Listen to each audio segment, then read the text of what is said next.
언니들과 함께 책 그리고 영화를 이야기하는 언니들의 북신의 살롱 조감독입니다. 안녕하세요, 셜록입니다. 영화하는 민입니다.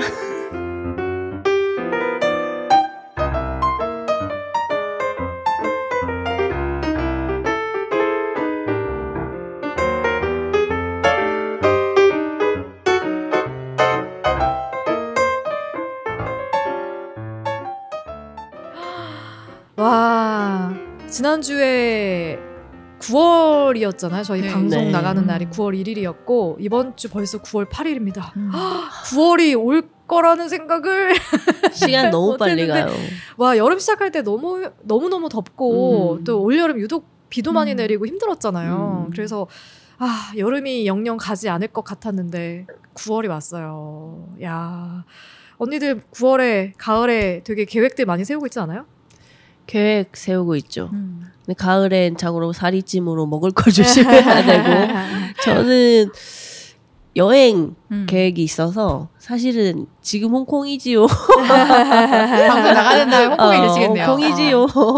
대만에 갔다가 홍콩 갔다가 마카오 갔다가 다음 주에 아마 들어올 겁니다. 네. 벌써 그렇게 됐구나. 그렇습니다. 홍콩 가는 날이. 저도 또 이 방송 나가는 9월 8일 날 홍콩에 합류하기로 돼 있어갖고 지금 이 시간쯤 비행기를 타고 있을 수도 있겠네요. 아침 일찍. 8일에 출국이죠? 맞아요. 아니, 계획들은 가서 뭐 하기로 뭐 계획들은 세웠어요? 뭐 많이 짜놨어요. 랑님이 다 저는, 짜놓으셨다고. 그래도 오래 살았으니까. 아침 일찍 나와서 밤늦게까지 그쵸? 안 들어올 거라고. 제일 기대되는 게 뭐예요? 그냥 함께 있는 거. 왜 저는 여행 가면 좀 늦은 마키 나가서 일찍 들어오거든요. 되게 막 이렇게 빡세게 그리고 여행을 근데 하진 홍콩은 않는데 관광할 건 없어갖고 그냥 우리 뭐 먹고 커피 마시고 여유롭게 다니면 돼요. 그냥 약간 먹으러 다니는 술 여행? 먹고 랑카이포 술 먹고. 아니, 거기다 어떻게- 가고 헌팅 할 거예요? 뭐 헌팅이요. 갑자기? 윙맨 된다고. 섹스 앤 더 시티 찍어야죠. 그치, 그냥 시티가 될 수도 있고. 그냥 시티만 될지 그것도 될지.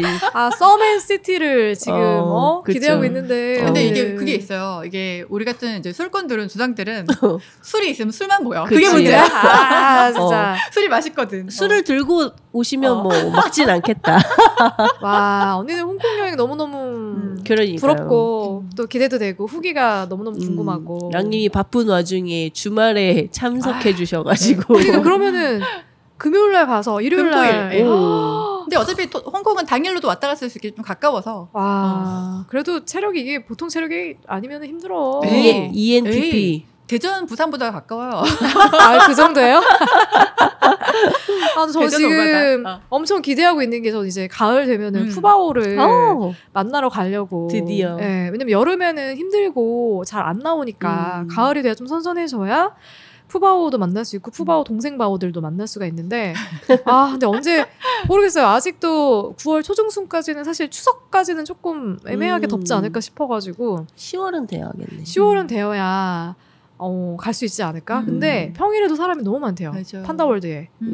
걱정이에요. 저 사실 사진기도 좋은 거 들고 가서 사진 좀 찍으려고 대포 카메라 들고 가서 찍으려고 지금 마음 먹고 있는데 그래도 유튜브로나마 매일매일 푸바오를 보면서 제가 대리만족할 수 있는 시간이 되어서 다행이라는 생각이 들고요. 기다려라 바오들아. 곧 내가 간다. 아니, 작년에는 가을이 너무 짧아서 겨울이 너무 빨리 왔잖아요. 그러니까 올해는 좀 가을이 좀 길었으면 좋겠어요. 제발. 단풍도 좀 볼 수 있었으면 좋겠고. 여름 이렇게 길었으면 그러니까. 제발 가을도 길어라. 한 달만이라도 가을이 되었으면 맞아요. 확실한 가을을 느끼고 보냈으면 좋겠네요. 오늘 영화는 하루님의 추천 영화 자비의 돌란 감독의 마미입니다. 자비의 돌란. 자비의 돌란. 되게 이슈가 많이 됐었어요. 네. 제가 20대 때 이 감독을 처음 알게 됐는데 꽤 오래전이네요. 근데 그때도 되게 어린데 영화를 만들어서 전 세계적으로 이슈가 됐던 감독. 맞아요. 그리고 마스크가 훌륭해가지고 맞아요. 거의 본인도 연기를 하죠. 배우죠. 훌륭해서 더더욱 팬덤이 제 기억에는 팬이 굉장히 많았어. 그러니까 매니아가 되게 많았고 그의 영화 자체도 좀 자전적인 이야기를 많이 다루다 보니까 사람들이 좀 솔직한 그 속내를 들여다보는 걸 또 좋아하고 쾌감을 느끼잖아요 거기서. 그러니까 이 감독의 그런 솔직함, 그런 면들에 더 열광했던 것 같은데 혹시 이 자베돌란 감독의 영화 다른 영화들 보신 적 있으세요?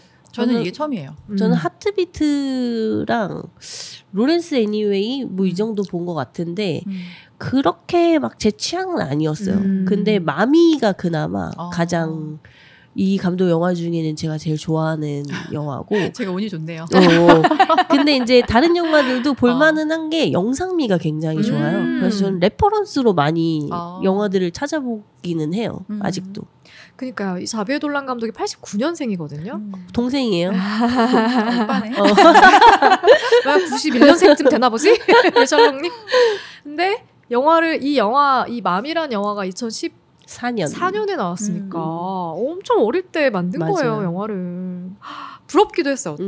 어떤 면에서는 야, 어떻게 이렇게 영화를 그리고 이렇게 여튼 스토리나 이런 걸 떠나서 완성도 있는 영화를 만들어낼 수 있고 다작하는 영화 감독이었어요. 당시에는. 지금은 보니까 좀 상처를 많이 받았나 봐요. 영화 만들면서 좀 비평도 악플도 많이 받고 하니까 더 이상 그리고 자기는 할 얘기가 없다 해가지고 영화 지금 쉬고 있거든요. 지금 연기에 더 집중하고 있어요. 지금. 네, 쉬고 있는데 팬들은 생각하죠. 이제 그만 작품 하나쯤 낼 때 되지 않았나? 꽤 오래 쉬고 있어가지고 한 3, 4년? 4, 5년? 아니, 두 분은 영상, 영화 이런 일을 하시니까 연출적인 면도 좀 볼 수 있고 영화를 찾아보시지만 저는 사실 처음 봤어요. 이 감독 혹은 이 자비에돌란이 출연한 영화도 사실 본 적이 없고 연출한 영화도 이게 처음인데 전 영화는 되게 좋았거든요.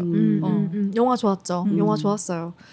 맘이라는 영화가 저도 다른 자비에돌란 감독의 작품들에 비해 저한테는 이 맘이라는 영화가 좋았어요. 훨씬 제일 좋았던 것 같아요. 봤던 영화 중에서는.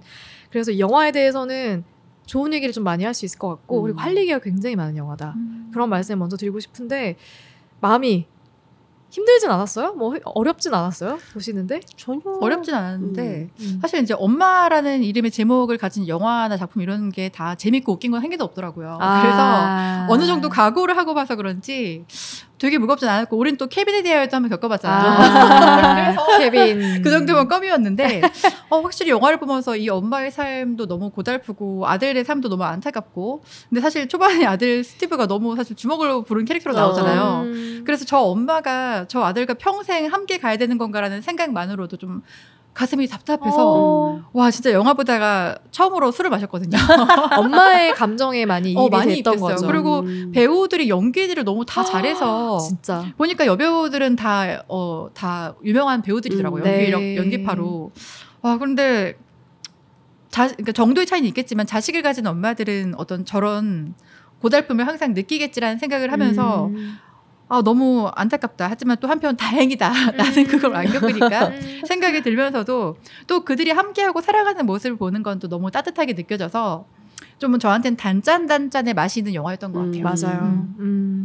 저는 이 영화가 개봉하던 2014년 12월 31일 밤 11시에 극장에서 이 영화를 봤거든요. 와, 뉴이어스를 이 영화 함께 했네. 그래서 2015년 1월 1일 새벽 1시에 극장에서 나왔어요. 그래서 저에게는 2년을 같이 한 영화로 그래서 기억에 더 남고 그리고 이 자비에돌란은 워낙 영상미로 유명해가지고 맞아요. 그때 극장에서 보면서도 어쩜 저렇게 색감을 잘 썼을까? 어쩜 저렇게 예쁠까? 또 음악은 왜 이렇게 좋아? 막 감탄하면서 봤던 기억이 있고 이 너무나 외롭고 쓸쓸한 세 사람이 이 각자의 아픔들이 있잖아요. 그런 것들이 너무 잘 느껴졌고 근데 이번에 다시 보기 전까지 제가 줄거리는 그렇게 크게 기억이 나질 않았거든요. 이게 영상미 좋은 영화의 단점이에요.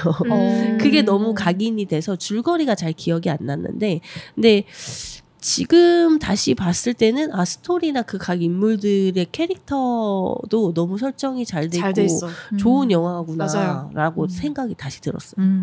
좋았습니다. 저도 되게 좋았고 생각해볼 거리가 굉장히 많은 영화인데 이 자비에돌란의 약간 자전적인 이야기인가 싶기도 하고 모든 영화가 조금 그런 것 같아요. 이 감독의 영화들이 도대체 이 조금씩 있는 것 같아요. 감독은 어떤 사연이 있는 거예요? 이 자비에돌란은 이 이름이 X로 시작해요. 그자비에돌란이에요. 그자비에돌란. 감독은 까네의 남자, 깐느의 남자, 캐나다의 엄친아, 젊은 천재라고 불리우는데 무려 89년생, 우리보다 동생이고요. 그러니까. 34, 5, 좀 어리고 아역 배우로 먼저 활동을 시작했고 지금도 자신의 작품에 주연도 하고 다른 작품에서도 연기를 하는 배우 겸 감독입니다. 어깨를 미리 봤구나. 그렇죠. 그리고 배우라는 건 잘생겼다는 거겠죠.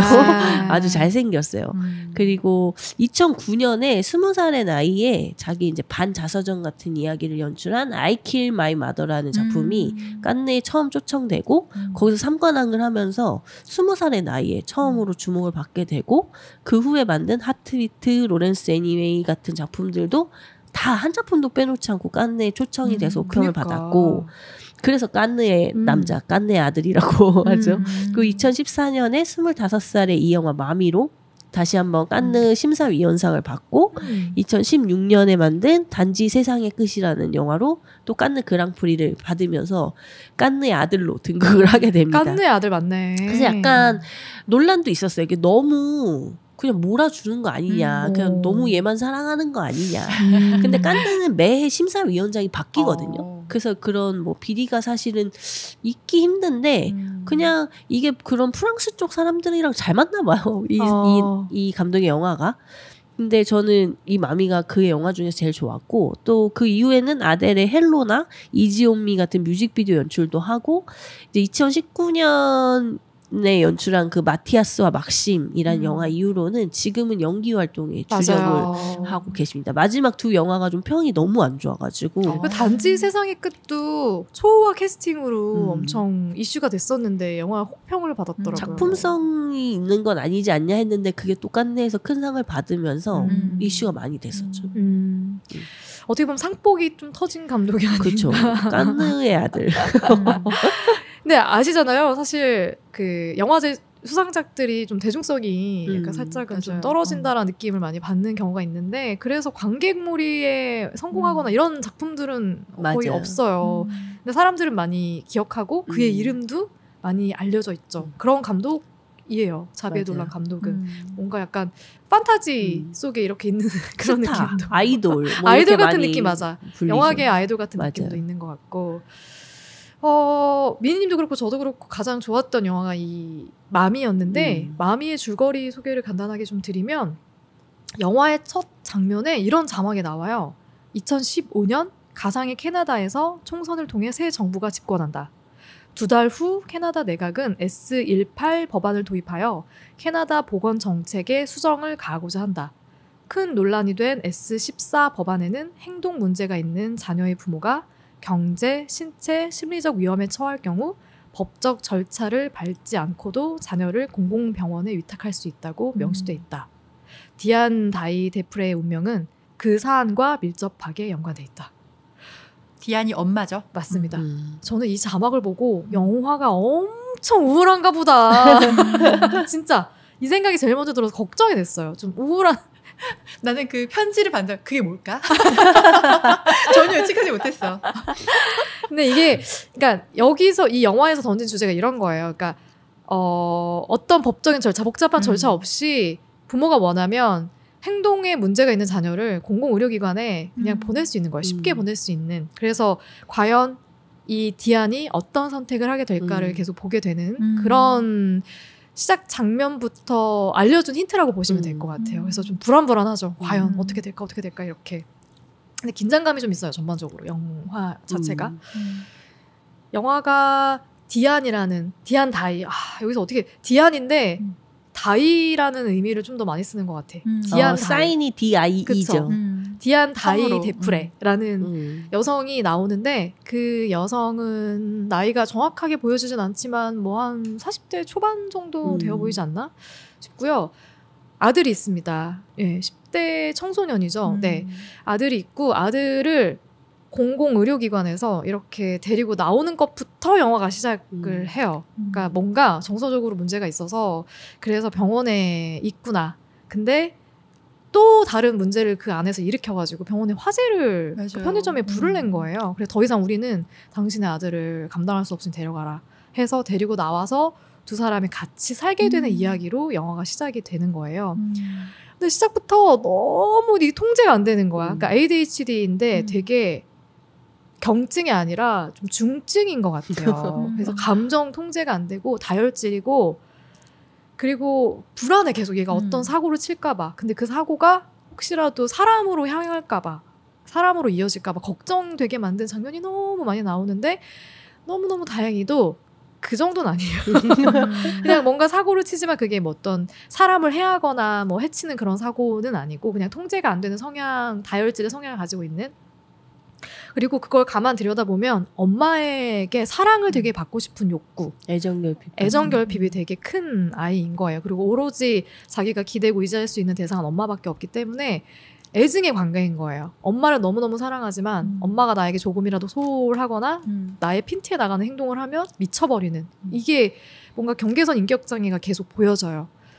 그래서 두 사람의 관계가 이렇게 좀 약간 뭔가 왔다 갔다 롤러코스터를 타는데 그 사이에 어떤 인물이 끼어드냐면 이웃집에 살고 있는 한 여성이 있는데 카일라라는 여성이 있어요. 근데 이 여성하고 엄마가, 그러니까 난 처음부터 아는 관계인가 했는데 그건 아니고, 엄마가 창밖을 통해서 이렇게 탁 쳐다보는데 그 여성이 있는 집을 딱 보고 두 사람의 눈이 마주치니까 인사를 하는데 카일라는 커튼을 탁 닫아버려요. 그러니까 관계가 있었던 건 아니고 그냥 서로 이웃에 살고 있는 여성이구나 하는 정도로만 인지를 하고 있었다가 어떤 계기가 생겨가지고 이 카일라가 이 집에 초대를 받아서 디안의 초대를 받아가지고 와서 같이 식사를 하고 관계를 이렇게 맺기 시작하면서 거기에서부터 새로운 국면 전환이 시작이 됩니다. 이제 카일라에게는 이제 틱장애가 있었고 뭔가 이 두 사람만의 관계, 이 새로운 사람이 끼어들면서 어떤 새로운 이야기들이 막 생겨나고, 그러면서도 계속 아들은 사고를 치고, 그리고 그 사고를 수습하기 위해 엄마는 고군분투를 해야 되고, 이 과정들이 반복이 돼요. 왔다 갔다 반복이 되는데 결국에는 마지막엔 디안이 어떤 선택을 하게 됩니다. 그래서 그 선택이 어떤 선택일까까지 계속 궁금하게 만드는 그런 영화라고 보시면 될 것 같아요. 지루할 틈이 전혀 없어요. 네. 그 처음에 스티브가 있었던 데는 병원은 아니고 시설 같아요. 시설. 맞아요. 어떤 공공시설이나 약간 그 정신병원까지는 아니고 교화시설 뭐 이런 그런 느낌이어서 거기서 이제 매점에서 불을 내고 사고를 쳐서 어떤 한 친구를 다치게 해요. 거기서. 그렇기 때문에 그 학교에서 아이를 내보내면서 디안에게 그 법안에 대해 들어보지 않았냐, 그거에 대해 고민을 좀 해봐라. 그러니까 쟤는 문제가 있는 아이니까 정신병원에 가야 되는 거 아니냐라고 하는데 디안은 단칼에 우리 애는 그런 애 아니다. 그렇지. 나는 절대 우리 애를 병원에 보낼 수 없어라고 시작을 하거든요. 맞아요. 영화가. 근데 이제 디안이 스티브와 같이 살면서 마지막에 하게 되는 그 선택까지 가게 되는 그 과정을 이제 우리가 보게 되는 거죠. 맞아요. 너무 이렇게 이해도 되고, 저는 사실 다 이해됐어요. 스티브도 디안도 저도요. 카일라도 다. 우리도 그런 금쪽이 시절이 있었고 그리고 또 그 엄마인 디안도 만만치 않아요. 성격이 보통 아니에요. 저는 좀 이상한 장애를 가진 인물인 줄 알았어, 정신적인. 왜냐면 사인할 때도 갑자기 DIE의 I 위에 하트 그리고 C 웃어보이고 뭐 하는 거지. 맞아. 그래서 되게 흥미로운 캐릭터들의 향연이었다고 생각이 듭니다. 네. 이런 줄거리로 전개가 되고요. 어떤 선택을 하는지는 이따가 소개해드릴게요. 영화의 주인공 스티브와 디안에 대한 이야기를 먼저 해볼 텐데, 스티브와 엄마 디안은 어떤 인물이죠? 설명을 앞에 너무 다 잘 해주셔가지고 스티브는 일단 아까 말씀하신 것처럼 ADHD를 가지고 있고 또 애착장애도 가지고 있어요. 근데 보니까 뽀지가 몇 년 전에 돌아가셨는데 그때 이후로 이게 굉장히 심각해진 걸로 나오고, 굉장히 감정적이고 좀 충동적인 아이예요. 행동도 되게 짓궂고 간혹 폭력성을 보이는데, 또 한편 엄마가 굉장히 힘들어할 때 엄마가 울고 있으면 마스카라도 닦아주고 따뜻한 말로 위로도 할 줄 알고, 또 엄마를 생각하는 마음은 또 찐인 그런 아이로 나와요. 그리고 이제 중간에 택시 타고 가다가 운전기사하고 신랑이가 붙는데 잠잠해지다가 이제 엄마한테 공격적인 말을 하니까 굉장히 또 폭력성을 보이더라고요. 그러니까 이런 얘기를 했어요. 나중에 이제 뭐 얘기 나오겠지만 거기 OST 중에 Born to Die라고 있는데 이 아이는 엄마 나이를 위해 태어난 아이가 아닌가 그런 거 연결 짓는 분들도 있더라고요. 그리고 엄마 디아는 사실 저는 스티브도 금쪽이 같았지만 디안도 굉장히 만만치 않은 금쪽이다. 엄청 다혈질에 좀 철이 없는 여자처럼 나오는 것 같아요. 왜냐면 이제 그 아들을 데리고 나온 첫날 시설에서 담배를 막 피다가 마지막에 한 모금 빨고 버리라고 아들한테 그냥 주는 거예요. 그래서 뭐지? 좀 저 여자도 좀 특이 캐릭터라니까 느낄 수 있었고. 좋게 말하면 친구 같은 엄마고 맞아요. 나쁘게 말하면 엄마도 철이 없어. 맞아요. 그리고 또 아들이 자위하는 걸 보고도 정말 아무렇지 않게 왔다 갔다 하고 팬티 내놔 빨개. 그래서 우리가 아는 보호자로서의 어머니라기보다는 그냥 아까 말씀하신 것처럼 좀 친구 같은 엄마로 좀 많이 그려져 있고, 그리고 또 한편 아들의 돌발 행동이 굉장히 많잖아요. 근데 되게 힘들어하면서도 또 책임감 있게 아들을 좀 지키는 인물로 그려지고 있습니다. 이 둘의 관계 어떻게 보셨어요? 둘은 그러니까 아들은 엄마를 닮았어요. 맞아요. 정말 닮았어요. 그렇기 때문에 서로 이해하고 살 수 있다고 생각을 하고 서로에게 또 의지할 수 있는 사람이 서로밖에 없으니까 그래서 그렇게 지지고 볶고 아주 그냥 난리 부르스를 치면서 둘이 살겠구나. 그리고 그 이제 영화 중간에 이제 문제가 되는 그 소송이 걸리지 않았다면 사실은 계속 그렇게 살 수 있지 않았을까. 막 그렇게 치고받고 하면서. 근데 그 어떤 사람의 일이라는 게 생각처럼 흘러가지 않듯이 그들이 딱 그 행복해지는 그 순간에 딱 이렇게 영화가 어떤 이렇게 변화를 일으키잖아요. 그 순간이 너무 짧아요. 그래서 맞아요. 저는 너무 안타까웠어요. 그 순간이 좀 길었으면 좋았을 텐데 그 둘은 뭐 저는 이런 모자 관계는 우리나라에도 많다고 요즘 보여져요. 진짜 많은 것 같아요. 정말 금쪽이들. 저는 스티브의 행동이 중간중간 너무 위태로워서 저도요. 사실 좀 불안했거든요. 엄청요. 맞아요. 근데 너무너무 다행이라고 생각했던 거는 그래도 끝까지 가는 스타일은 아니었던 것 같아요. 그러니까 모르겠어. 제가 아이가 없으니까 일단 상상만 하는 거잖아요. 그리고 심지어 ADHD를 가진 자녀라고 생각하면은 과연 내가 어떻게 케어할 수 있을까. 근데 왜냐면 주변에 좀 ADHD를 갖고 있는 자녀들 때문에 되게 많은 고민? 많은 걱정을 하는 부모들을 봤거든요. 대안학교에도 보내보고 근데도 이게 해결이 안 돼서 대안학교 가니까 더 심해져가지고 결국엔 다시 그냥 보통 일반 학교로 돌아오게 하는 경우도 있고, 그러니까 이 감정 컨트롤이 안 되니까 계속 애들이랑 싸움이 일어나는 거야. 그러니까 싸우고 경찰서 찾아가서 해결해야 되고. 근데 저는 그나마 디안이 스티븐이랑 비슷한 성향이어가지고 스티브랑 비슷해가지고 좀 이렇게 어떻게 보면은 좀 서로 막 풀 수 있는 그런 관계가 될 수 있었다 생각하지. 참고 내가 부모인데 어떻게 이렇게 하면 안 되지 하면서 막 인내하는 부모였으면 포기하지 않았을까? 케빈의 엄마였으면 안 되지. 근데 사실 우리가 지금 이제 보호시설에서 데리고 나온 순간부터 그때부터의 모자 관계를 봐서 그렇지 그들의 앞에 서사를 생각해 보면은 그 엄마도 사실은 남편하고 굉장히 힘들었을 거고 또 그 전까지는 아들도 괜찮은 모습이었을 거고 그리고 아들도 생각해 보면은 아버지를 보냈어요. 근데 그 자체로도 충격이어서 이미 아이는 어떤 애착장애라는 걸 갖게 됐는데 보호시설에 들어가 있죠 일단. 그래서 가족하고 멀리 떨어져 있어서 엄마에게 집착을 더 할 수밖에 없고 이런 관계가 될 수밖에 없었을 것 같다는 생각이 좀 들긴 해요. 해결 방법은 오은영 박사님밖에 모르지 않을까. 그냥 그게 되게 힘들겠구나. 그냥 감히 상상만 맞아요. 해보게 되는 게 저도 되게 속상했어요. 내가 그래도 뭐 자식이라도 좀 키워보고 얘랑 싸움이라도 좀 해보고 했으면은 이럴 때 이렇게 하셔야 돼요. 이렇게 말이라도 좀 할 텐데. 근데 스티브가 가끔씩 한 번씩 제정신으로 돌아왔을 때 엄마를 위로하고 따뜻한 말을 하면은 이래서 이게 자식 키우는 맛인가 그런 걸 잠깐 바꿀 수 있는 것 같아요. 맞아. 그리고 이 두 사람 사이에 굉장히 중요한 인물이 등장을 하잖아요. 이웃집에 사는 이웃집 여인 카일라. 이 카일라가 찾아오거든요. 근데 이 인물은 어떤 인물이고 이 셋의 관계가 어떻게 형성이 됐죠? 이 카일라는 아마도 디안의 앞집에 이사 온 지 얼마 안 된 것 같아요. 그래서 이제 디안이 카일라를 보고 관심을 갖게 됐고, 이 카일라는 전직 교사고 약간의 말더듬증을 갖고 있어요. 그리고 카일라의 말에 의하면 2년 전부터 이 말더듬증이 심해졌고 지금은 남편의 직업이 프로그래머여서 그 특성상 이 캐나다 이곳저곳을 이사 다니면서 산다고 말을 해요. 그리고 집에서 일하는 남편과 딸아이와는 그렇게 큰 교류를 하지는 못하고 있는 그런 모습이 보이고, 또 영화에서는 구체적으로 다뤄지진 않는데 스티브가 카일라의 집에 한번 가거든요. 근데 그녀의 방에서 남자아이 사진을 봐요. 근데 이게 영화의 끝까지 이거에 대한 설명은 나오지 않는데 저는 아마도 지금은 딸만 있거든요.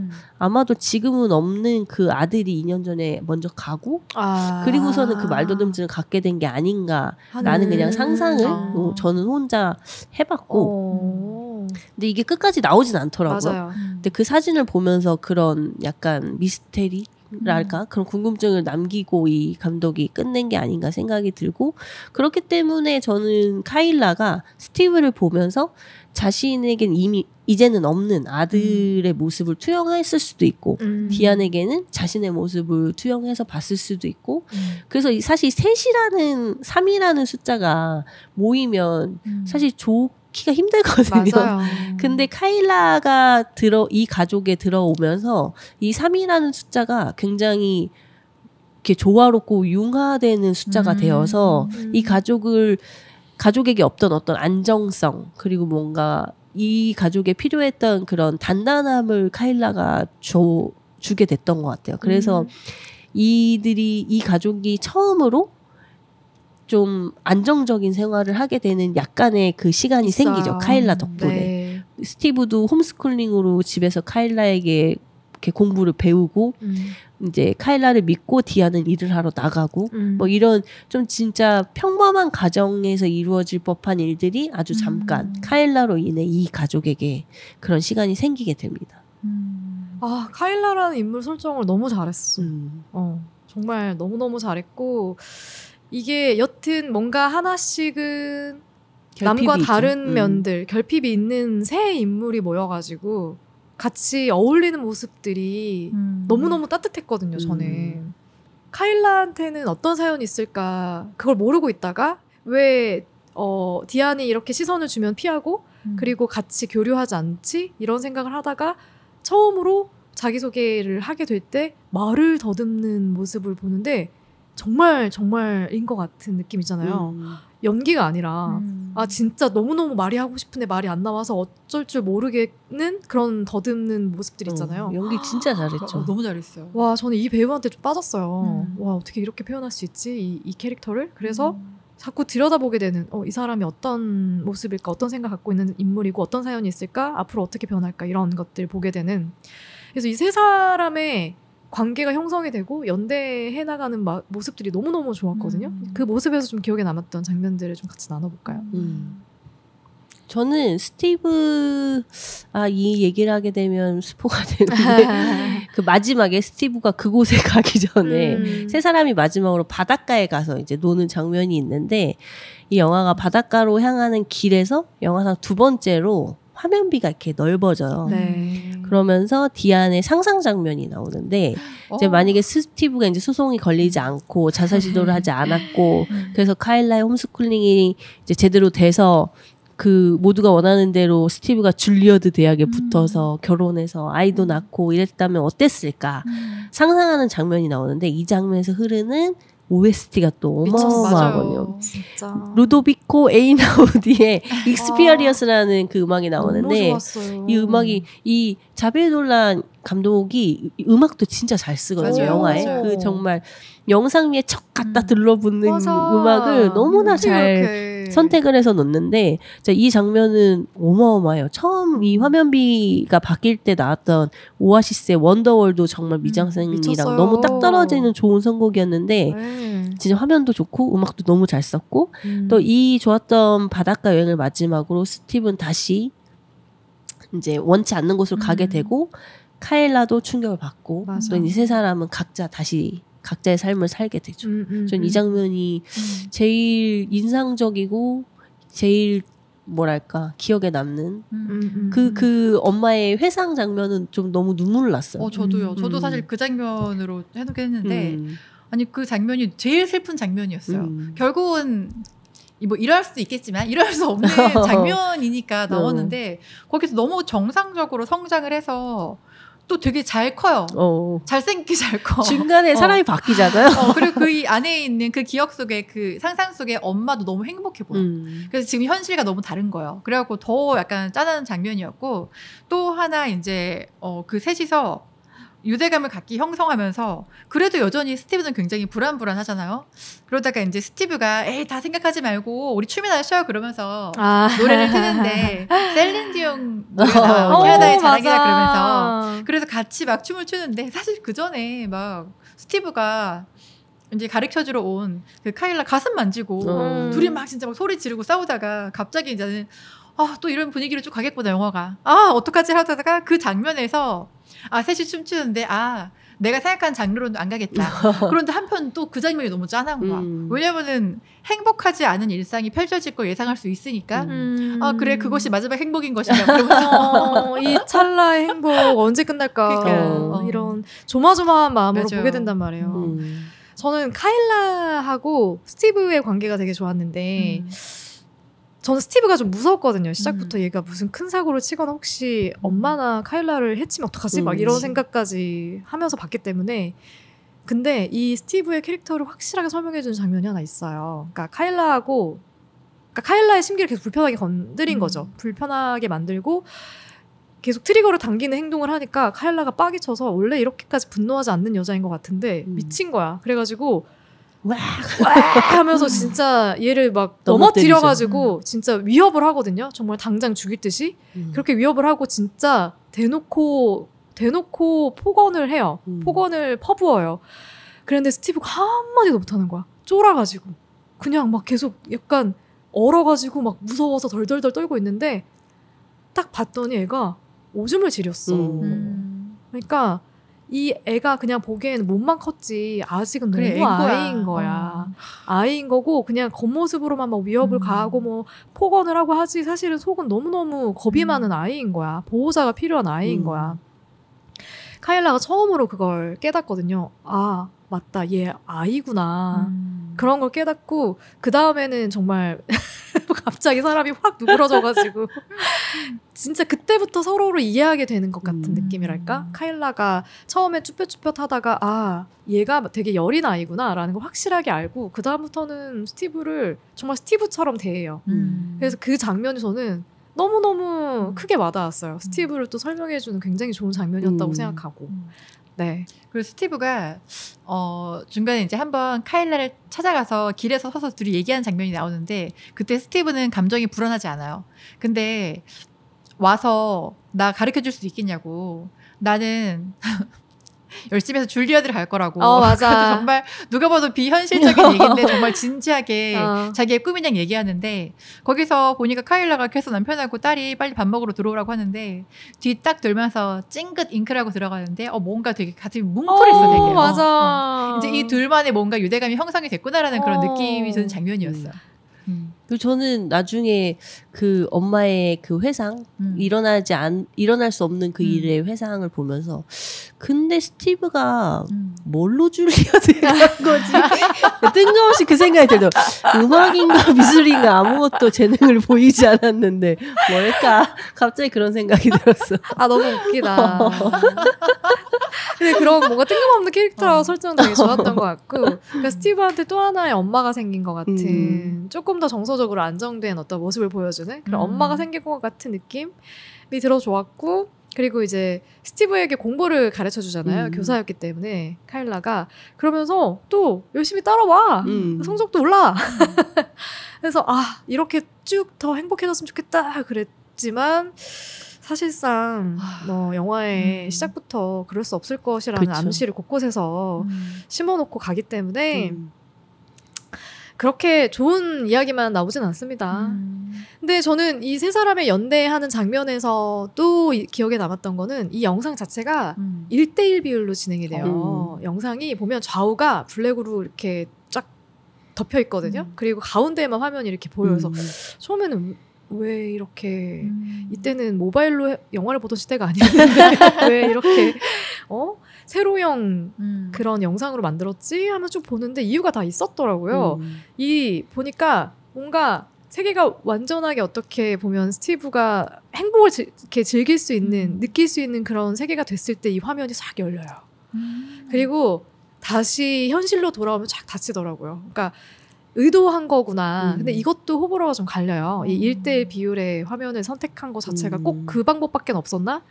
그런 세계를 표현하는 데 있어서는 그냥 그런 뭐 불호도 있었고, 근데 저는 호였어요. 이런 연출 방식은 굉장히 독특하기도 하고 눈길을 되게 사로잡았다고 생각을 하는데, 그래서 처음으로 이 1대1 화면 비율이 싹 넓어지는 장면이 이제 세 사람이 좀 서로를 알게 되고 가까워지면서 정말 가족처럼 지내거든요. 그래서 같이 이렇게 도로를 달려요.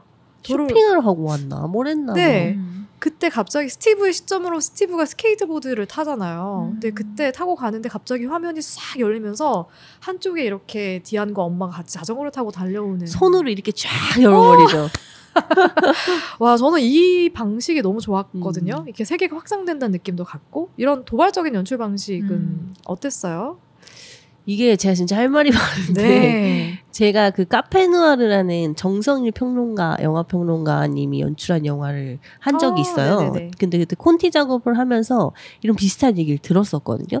이제 자기가 평론가를 하면서 제일 좋은 점이 아무도 구할 수 없고 특이하고 작고 좋은 영화들을 세계 여러 영화제를 다니면서 볼 수 있는 게 이 직업의 가장 좋은 점이다. 그래서 제가 어떤 영화가 제일 기억에 남냐라고 물어봤는데 어느 작은 영화제에서 본 흑백 영화였는데 그냥 대부분의 내용은 그냥 마을에서 연애하는 커플이 부모님 반대에 부딪혀서 우여곡절 겪는 특이하지 않은 내용이었는데 근데 엔딩에 이 커플이 결국은 그 반대를 무릅쓰고 그 마을을 도망쳐 나온대요.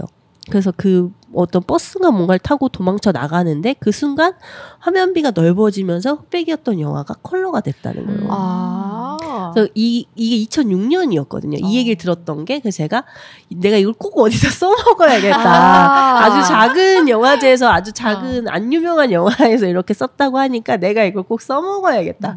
빨리 성공해서 써야지 했는데 2014년에 웨스 앤더슨이 그랜드 부다페스트 호텔에서 이걸 먼저 써먹은 거예요. 그랬구나. 그래서 너무 슬펐는데 또 같은 2014년의 마지막 날에 이 영화를 봤는데 여기 또 화면비가 너무 넓어지고 그래. 해서 난 이미 늦었구나 라는 생각이 들었고, 근데 저는 화면비에 대해서는 웨스 앤더슨보다는 자비에 돌란이 더 잘 썼다고 생각을 하는 게 이 1대1 정사각형 비율은 인물에 최대한 집중을 할 수 있는 그런 비율이고, 그리고 배경이 쓸데없는 배경이 안 보이거든요.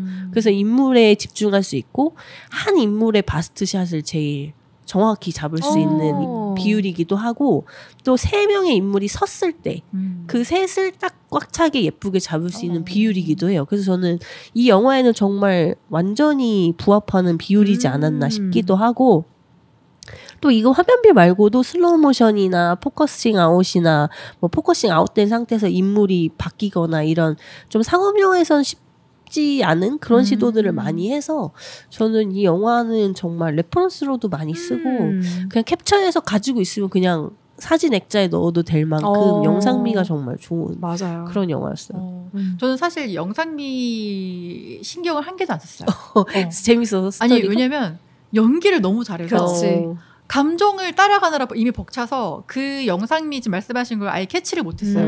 그리고 이제 너무 안타깝게 제가 핸드폰으로 봐서 이 확장되는 걸 못 봤거든요. 그랬구나. 다시 봐야 되겠네. 근데 연기가 일단 너무 좋았고, 또 좋았던 게 아까 말씀하셨던 OST인데 사실 약간 뮤지컬의 느낌도 살짝 나는 분위기였는데 무겁잖아요, 전반적인 이야기가. 그런데 간혹 들리는 약간 음악들이 이미 우리가 다 아는 노래야.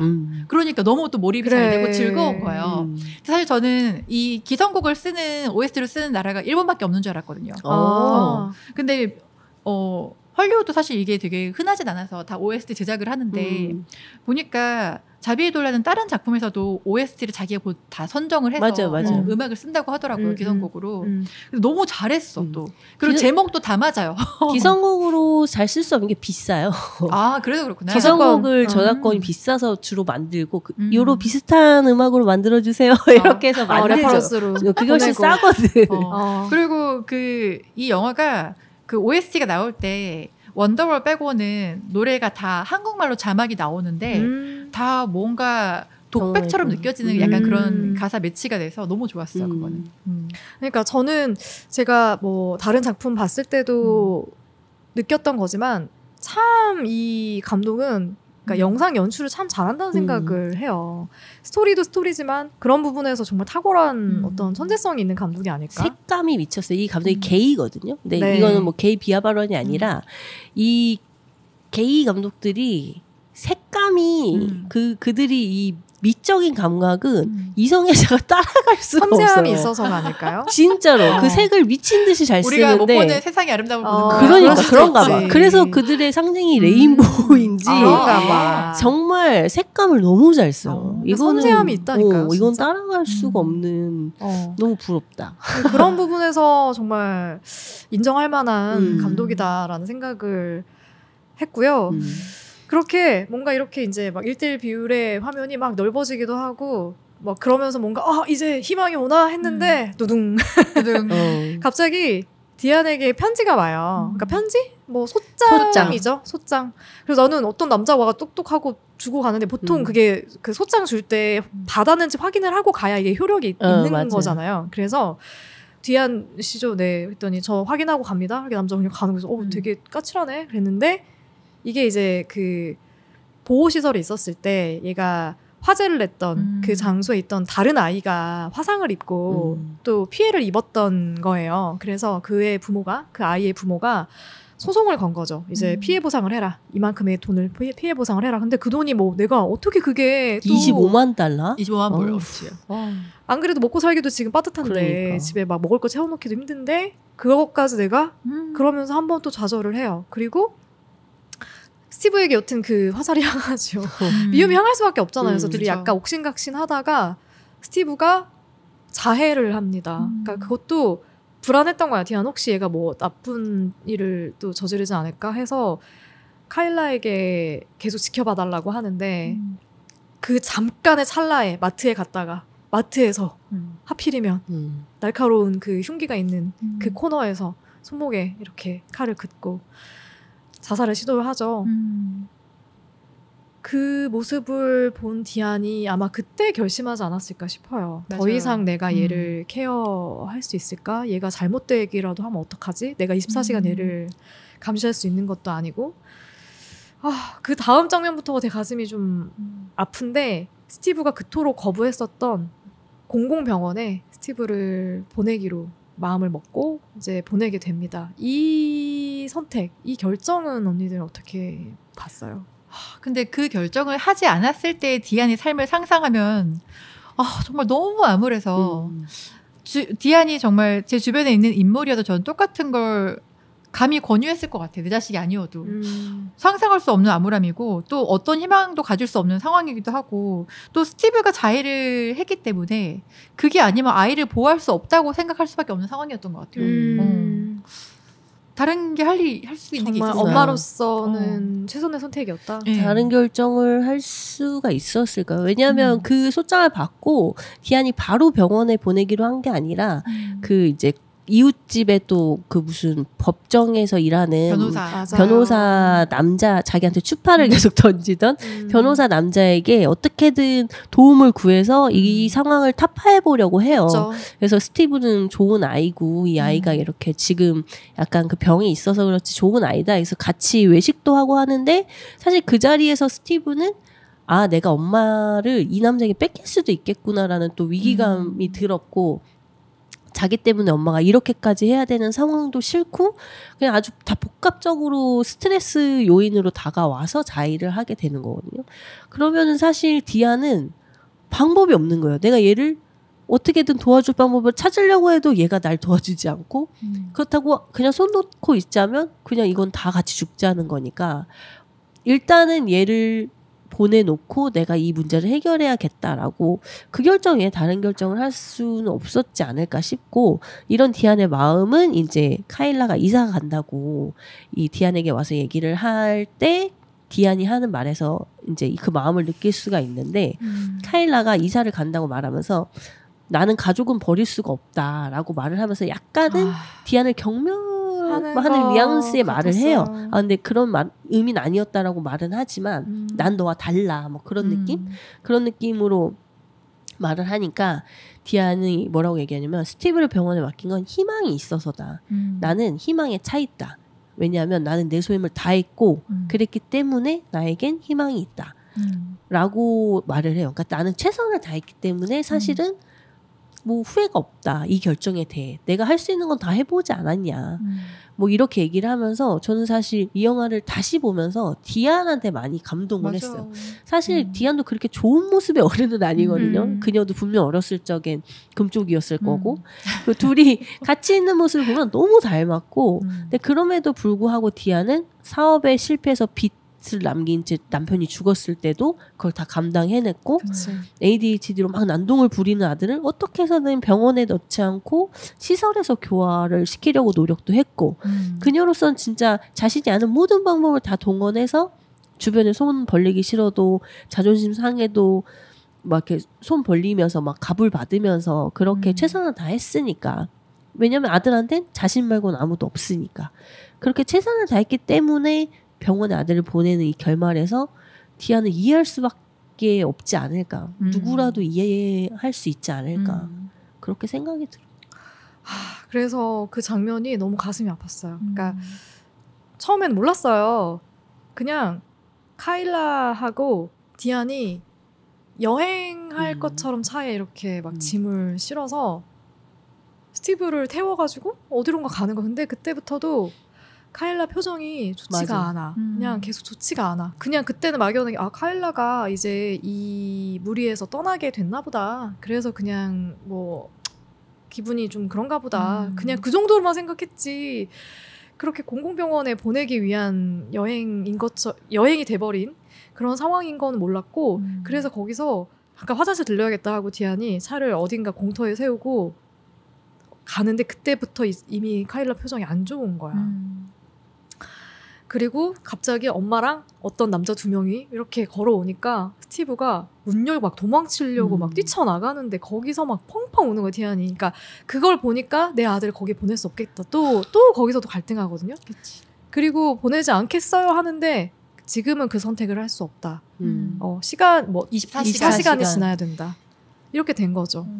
왜냐면 아무래도 거부할 거고 스티브는 몸싸움이 있을 수밖에 없는데 아무래도 이제 사실 폭행이 일어날 수밖에 없으니까 안 보내겠다고. 왜 쟤들 왜 우리 아들 때리냐 이런 식으로 되는 거지 이제. 사실 아들이 먼저 때렸는데. 그러니까 정말 너무 그냥 너무 그런 캐릭터를 그렇게 그리는 방식이 좋았어요. 우리 모두 되게 불안정하지만 의리가 있고 사랑이 있어요. 그래서 그걸 표현하는 방식들이 다른 거야. 스티브도 디안에게, 디안도 스티브에게, 그리고 카일라도 마찬가지고. 그러니까 그런 캐릭터를 그려내는 방식이 너무 좋았고 아마 그때 이제 카일라가 마음을 또 먹기도 했을 것 같아요. 이제 남편과 사랑이 없었잖아요. 네. 아이에게 대한 뭐 그런 애정도 크게 거기에서 느껴지진 않았어요. 근데 여튼 남편이 이제 이사를 가자고 했을 때 바로 어그리했던 것도 이제는 이들과의 관계를 내가 더 이상 이어갈 수 없을 것이라는 어떤 생각이 들었기 때문이 아닐까 하는 지점이 보였죠. 카일라한테 살짝 잔인한 부분도 있었던 것 같아요. 왜냐하면 이제 마트에서도 그 스티브가 자해를 하기 전에 디안이 너무 불안불안하다 스티브가 말을 했는데 자기가 정말 한순간 안 본 사이에 그 일이 일어나기도 해서 사실 그게 마음에 부채처럼 남아있을 건데 어쨌든 이 마지막 결정을 할 때 본인의 결정은 아니었지만 함께 있음으로써 맞아. 스티브한테는 가해자가 될 수도 있는 그런 상황이어서 맞아요. 부채감이 왜 카일라는 어떤 죄로 이 상황에 함께 해야 되면 그 마음을 지고 가야 되는 걸까 좀 안타깝긴 했어 카일라한테는. 맞아. 그래서 결국에는 공공 의료 시설로 보내지죠. 네. 그리고 영화의 엔딩은 어떻게 끝이 나나요? 지금 뭐 우리가 했던 이 이야기가 다 엔딩까지여서 이 영화는 이제 결국 그놈의 소송으로 인해서 이 조금이나마 잠시나마 행복했던 세 사람의 일상에 균열이 가게 되고 스티브가 그로 인해 이제 자살 시도를 하게 되면서 엄마인 디안이 결국 아들을 그 법령에 의해서 동의 없이 정신병원으로 보내버리죠. 그리고 이 과정에서 카일라도 충격을 받고 이사를 가기로 하고 세 사람은 또 각자 혼자가 되고 병원에 혼자 남은 우리의 스티브는 너무나 외롭죠. 너무나 외로워서 해서는 안 될 또 선택을 하는 도중에 영화가 끝납니다. 결국 그 모습을 보여주지 않아서 그나마 다행이었어요.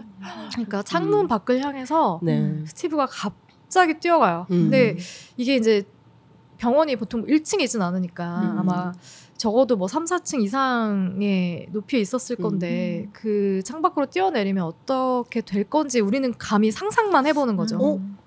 1층이어도 웃기겠다. 1층일 수도 있죠. 그런데 생각을 못 해봤네.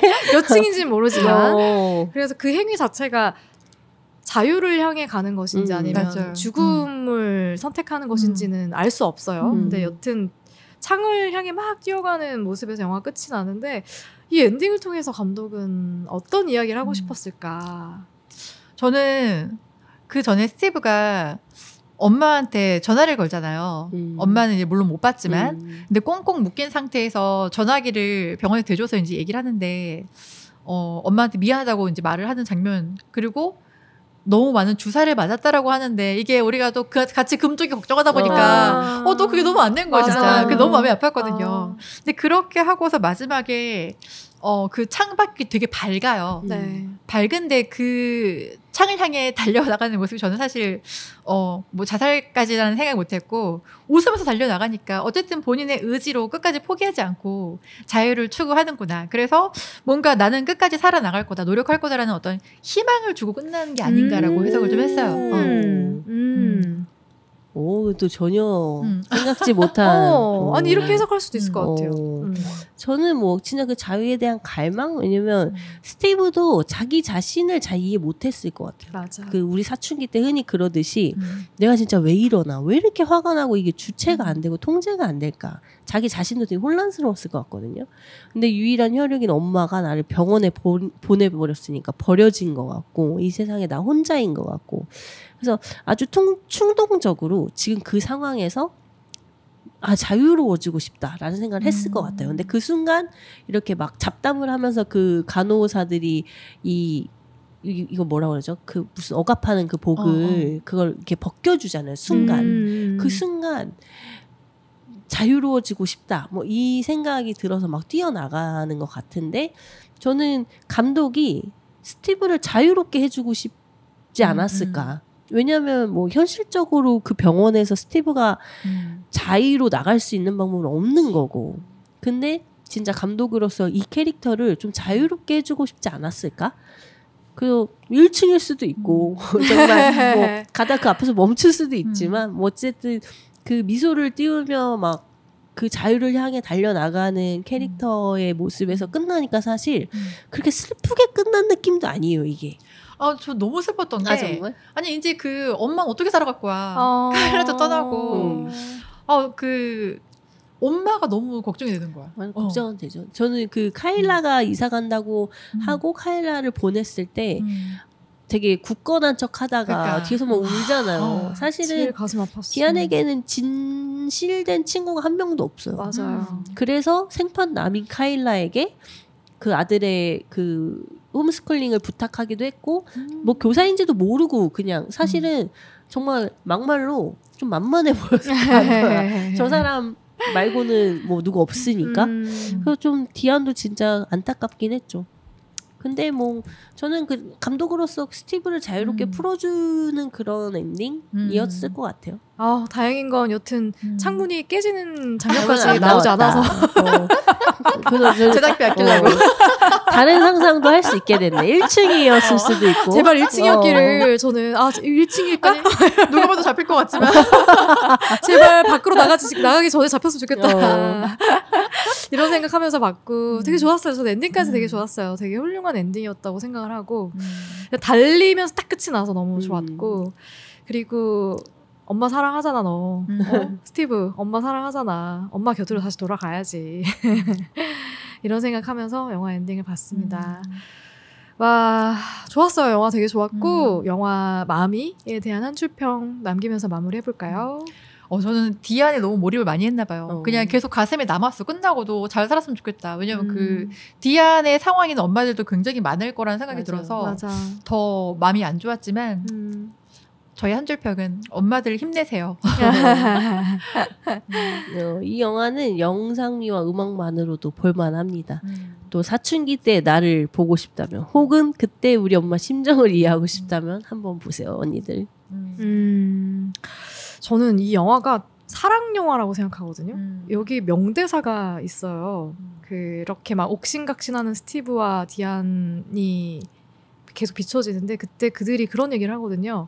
우리가 제일 잘하는 게 사랑이잖아. 이런 얘기를 해요. 근데 너무 와닿는 거야, 그 맞아. 말이. 이들은 정말 사랑하고 있구나 하는 게 느껴지거든요. 사랑 영화가 보고 싶은 언니들 이 영화 보시면 좋을 것 같아요. 네. 에로스 없어요. 네, 저희가 2주 동안 하루님이 추천한 작품으로 함께 했는데요. 하루님뿐만 아니라 혹시 함께 이야기 나누었으면 좋겠다 싶은 작품이 있는 언니들 언제든지 댓글 달아주세요. 그럼 저희가 보고 선별해가지고 작품을 들고 오겠습니다. 네. 여튼 지금쯤 이제 홍콩에 계실 두 분 지금 취해 있으면 좋겠네요.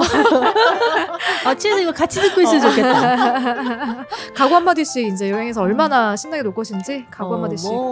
저는 이제 시작입니다. 앞으로 쭉쭉쭉 계속 잘 놀러 다닐 거예요. 근데 뭐 각오라기보다 그냥 여기서 하는 거 거기서 하는 거라서 다를 게 없다. 똑같아. 네, 이제 가을이니까요. 언니들 여행 또 여기저기 나들이 갈 계획들 많이 세우셨으면 좋겠고, 홍콩 만약에 같은 날에 가시게 되면은 우리 셜록님과 미니님 보고 인사해주세요. 9월 8일부터 10일까지입니다. 언니들 함께 하세요. 비행기 끊고 언제도 오세요. 날 바로 가는 거 아니야? 댓글 달아주세요. 언제도 오세요.